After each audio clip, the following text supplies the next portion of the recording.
Hello, I'm Father Dwayne Tillman. Father Allen asked me to offer the reflection today for the readings of the Mass. I chose to follow the Gospel reading for today.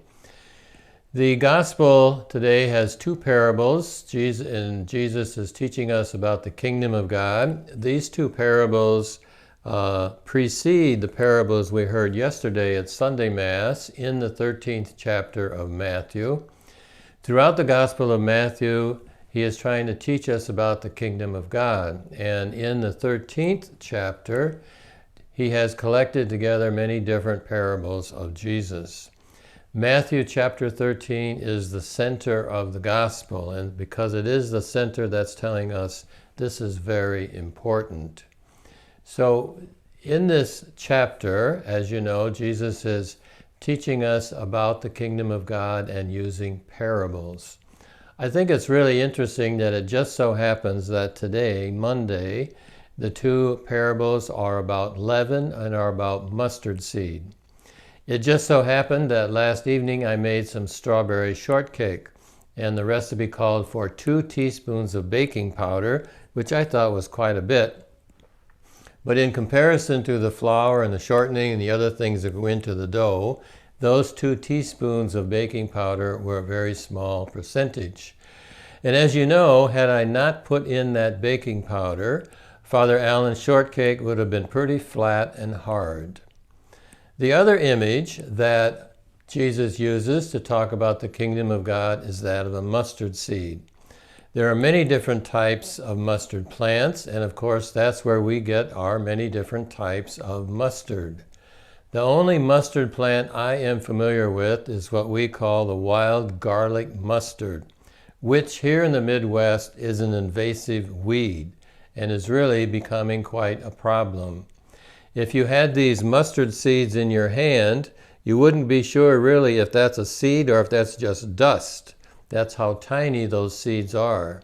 And yet each of those seeds can grow into a plant that's 18 or 24 inches tall, and each plant will produce hundreds more seeds just like that, and pretty soon the forest floor is covered with this wild invasive garlic mustard crowding out our native plants.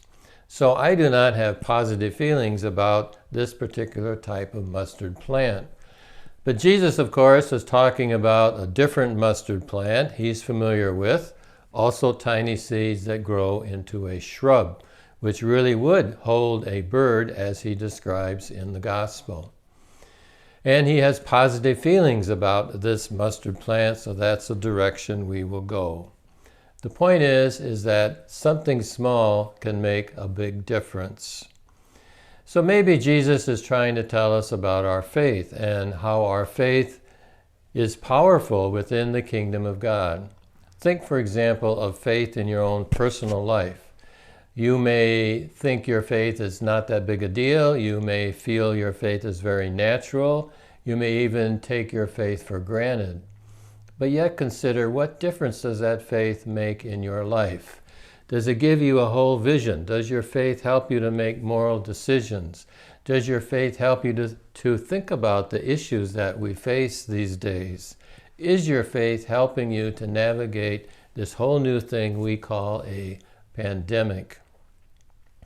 Think about the example of your faith to others. Again, you may be living your Christian life in a very normal way, perhaps not really thinking about it, but what example are you giving to your spouse, to your children, to your grandchildren, the co-workers, to almost anyone you will meet? They are seeing you live your Christian faith. How much difference does that make in their lives? And then thirdly, consider how powerful Christian faith has been in our culture and can be in our culture. What has been the effect of Christians living their faith throughout the years?